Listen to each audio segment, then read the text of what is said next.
In 1919, a French army mutiny would lead to the fall of the French Republic. Though the remnants would flee to French Africa, by 1920, the communist revolt had, for the most part, subsumed the army mutiny and taken control of metropolitan France.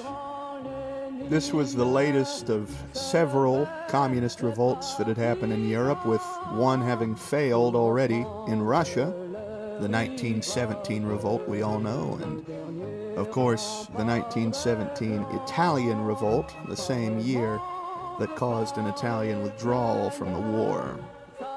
The continued involvement of Britain alone led to a revolt of its own in 1921, with the Union of Britain joining France and northern Italy as the communist powers of Europe. Europe in 1936 are two revanchist oceans on a German island called Europe. But just because these two sides are united in a hatred for the European order, it does not mean they will be friends. The revolution must be spread across all Europe, and blood will be spilled to do it.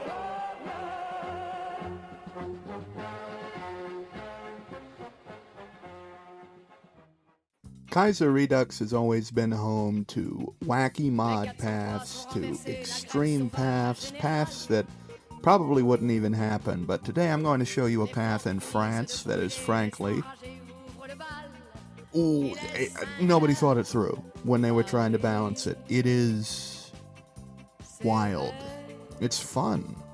But you are entirely unleashed upon the world as soon as you take a few key focuses. Everyone knows that totalism is essentially fascism in our time, and the totalists are not short of extremist paths that utilize all kinds of things like futurism, ultranationalism, and other things that would be considered generally unrevolutionary by the communists of our time, but are accepted due to the circumstances of the Kaiserredux universe. Generally speaking, the more extreme you go in Kaiserredux, the stronger the bonuses you get, and the French Cerealians are no exception, especially if you get Bucard into power. Now, what makes Bucard's path so powerful? Glad you asked. Let's have a look at the bonuses. So the 1936 Congress is a series of decisions towards the start of the game, and it allows you to choose your direction militarily, economically, and politically. If you pick more, or rather most, for one faction, then that faction comes into power politically. So you can kind of mix and pick here, but if you pick Cerealian for everything, of course the Cerealians get into power, but their bonuses are nothing to scoff at. The Cerealian army tree applies to any Cerealian path, and it gives you massive bonuses, 15% extra attack, 10% extra defense, on just one focus. And the Grand Army Reform, which it's a shared focus between all the different paths, gives you a flat 10% attack and defense modifier across the board. And that doesn't even scratch the surface of the kind of insane buffs you can get with this path. By turning to the avant-garde, you create French futurism, and futurism has an element to it. Violence, that's just a part of it. Being violent as a virtue. Well, revolutionary violence is a focus in the tree, and it gives you a flat 3% recruitable population, as well as extra attack and defense. When you combine that with French revanchism and war communism, you get an extra 6%. By the end of it, you have 15% recruitable population, unlimited conscription, no downsides. Isn't that fucking amazing? Anyway, we're getting off track. The 1936 Party Congress. The Cerealians wind up winning. Now that I've outlaid all the bonuses, we can just hop right into the narrative content. Georges Valois, former member of the Proudhon Circle, national syndicalist at heart, totalist in the modern day, aligned with Oswald Mosley and Benito Mussolini's totalist movement, he is a decidedly right-wing component of the French communist movement, and his election demonstrates an ideological shift in the nation, one that is going to have wide-reaching consequences for every other faction, as trade unions are disbanded and the syndicalist system, decentralized as it is reined in. The French anarchists, under their commander Nestor Makhno, virulently oppose the government. As the Cerealians begin to raid Union headquarters to enforce compliance, the Black Guard rises in revolt.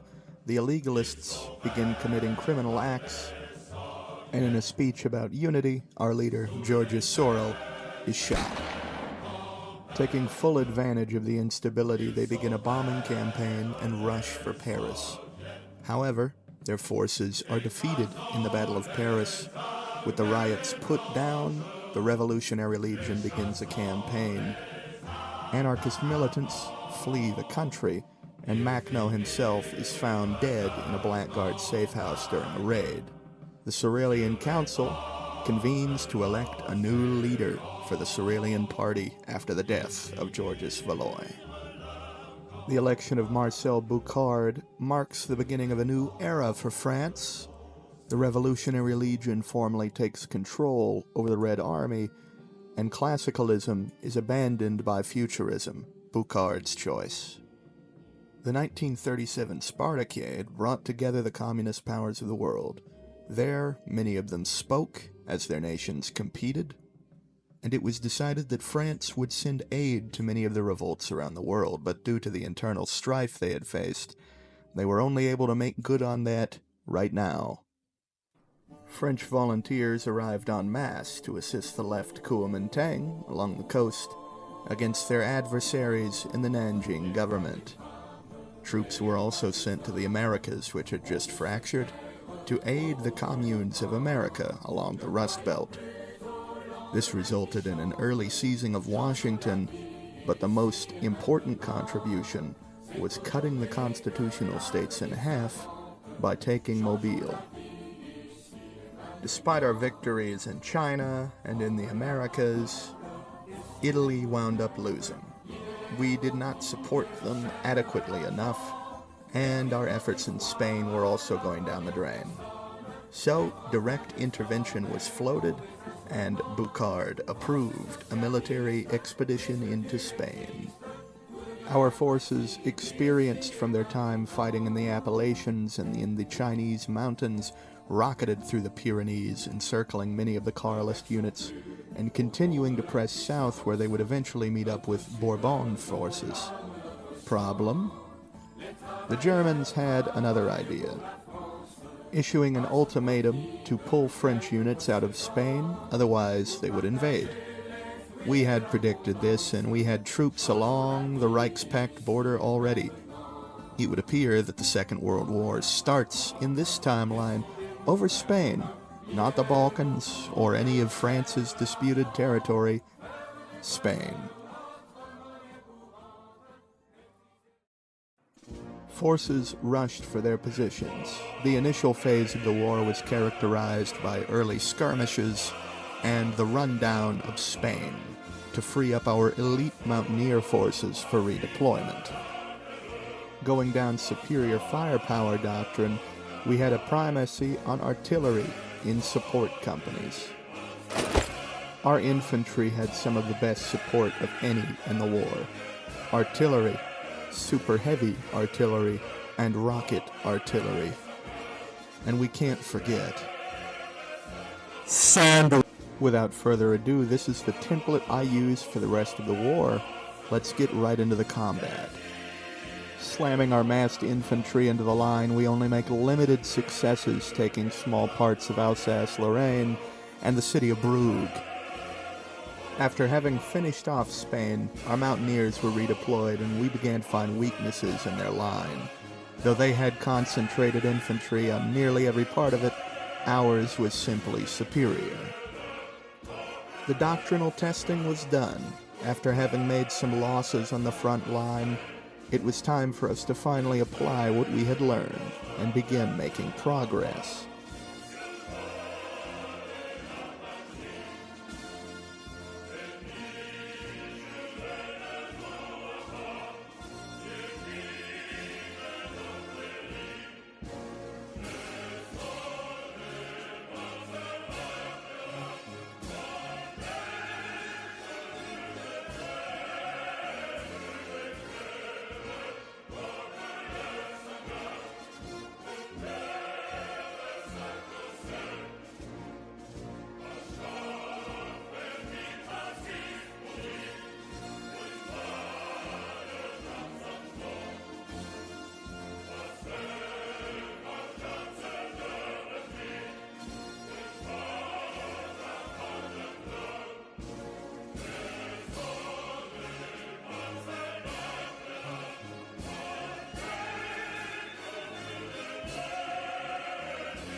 The Reichspakt fell apart very quickly.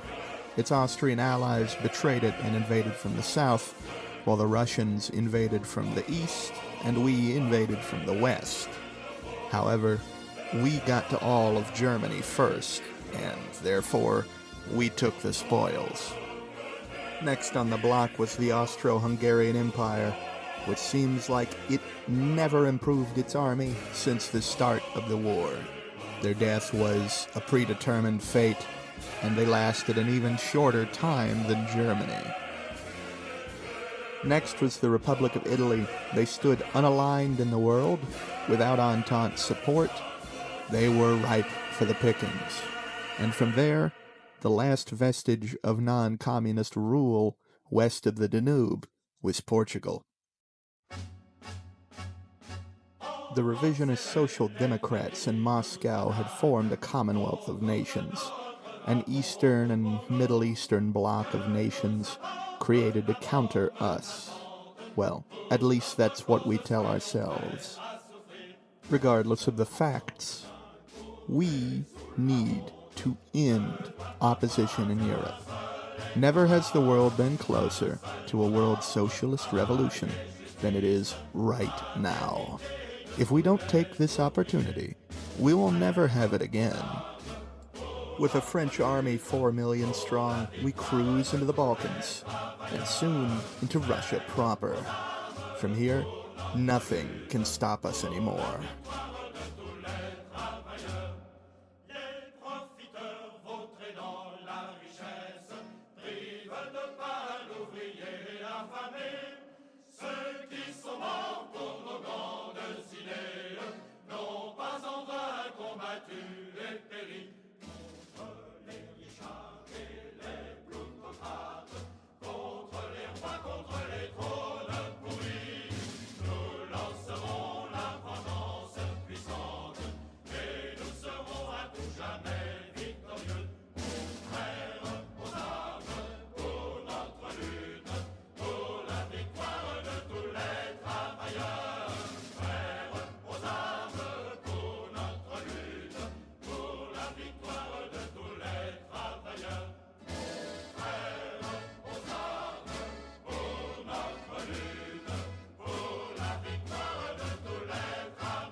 Total victory not just in Europe, but in Africa came in only 3 years.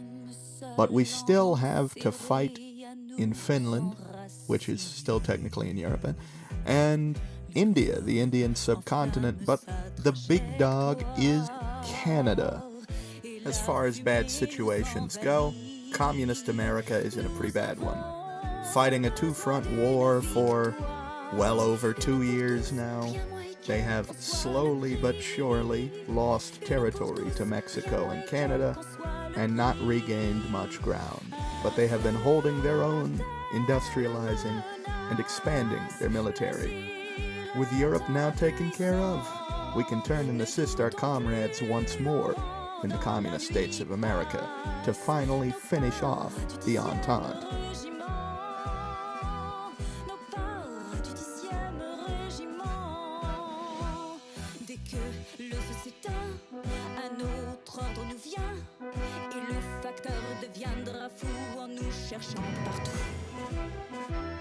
India was the only major power besides Canada. They fell like wheat to a scythe.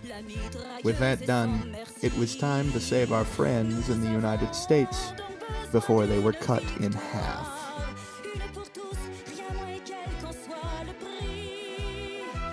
Back in the United States East Coast, strange. We had just fought out of this territory and now we're fighting into it. Our veteran infantry, veteran of 5 campaigns, simply was too much for the Canadians. Their defenses would not last.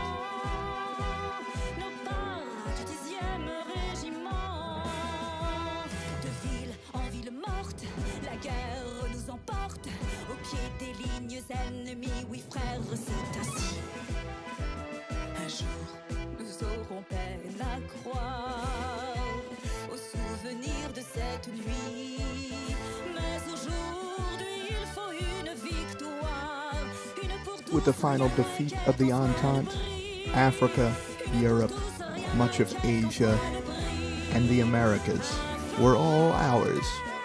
Only Japan stood in opposition, and I was just too tired to care about fighting them. The world is ours. France stands at the top of the communist world order. Under the guidance of Bucard, France has proven their superiority. A France literally too angry to die, born from the ashes of World War I. They are the executors of the last war. There shall be no more wars after this.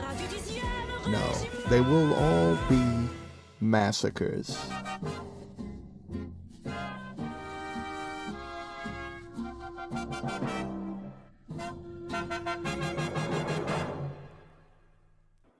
Hey, thanks for making it to the end of this video, if indeed you have.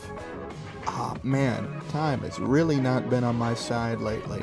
I just can't get it to work for me. Sleep schedule's nothing, but I'll tell you what, I finally got that Kaiserredux video out like I said I would, and a new TFR update dropped, so I need to cover that here soon. Got some crazy stuff on this update that I'm gonna have to cover, and I'm looking forward to it, and I hope you are too. I'll see you next Sunday, and, well, maybe sooner if I get that Q&A video done. We'll see what happens. Bye-bye.